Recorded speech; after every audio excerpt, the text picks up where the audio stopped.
Hey everyone, I just wanted to hop on here. I look a little bit of a hot mess today because I'm not working, but wanted to do your weekly announcement video.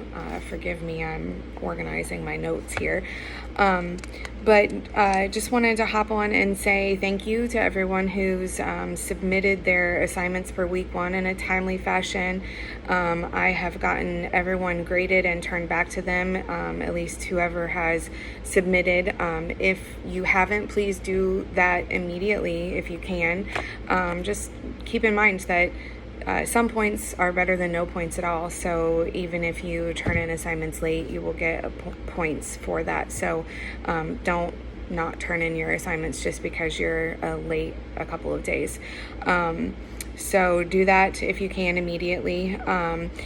For week two, we are moving on into a couple of different topics. It looks like we're looking at a deeper look at the assessment process. I kind of explained to you in my last video sort of some of the key points that I hit on during an assessment, and you'll start to read about that in these next few chapters.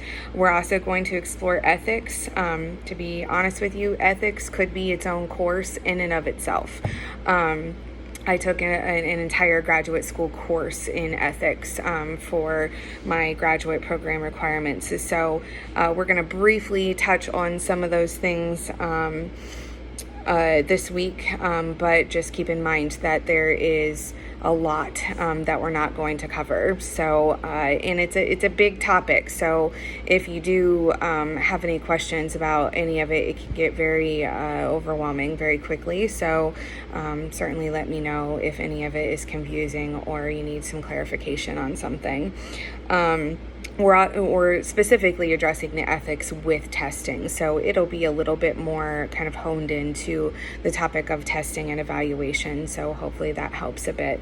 We're going to look at the differences and similarities of clinical versus informed assessments.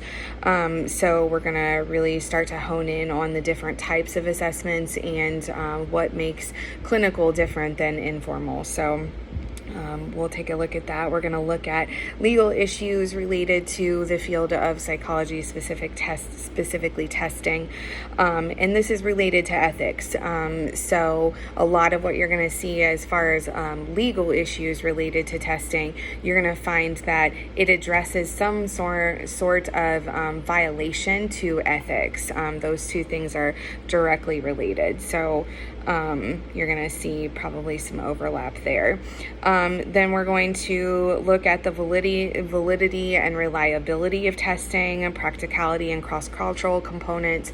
We're going to look at the steps in selecting those assessments related to the reliability and validity of certain things. So we're going to really hone in on that specific requirement of testing and really start to look at some of more of those what we call evidence-based assessments and evaluations. So a lot to cover this week. I'm not going to say that it's going to be a light week. It's definitely a lot. So if you all need questions answered, clarification on something, again, I really like doing these videos. I think it's a really neat way that I can reach you remotely and teach some concepts. So if there is something that someone is struggling with as far as a concept, you're not understanding something, please reach out to me, and I would love to do one of these videos to help with some of that. So if not, I'll probably choose a topic. So give me your ideas if you want me to elaborate or expand on something. That's all I have. Welcome to week two. Good job on week one. Keep those assignments coming if you're late on some of that.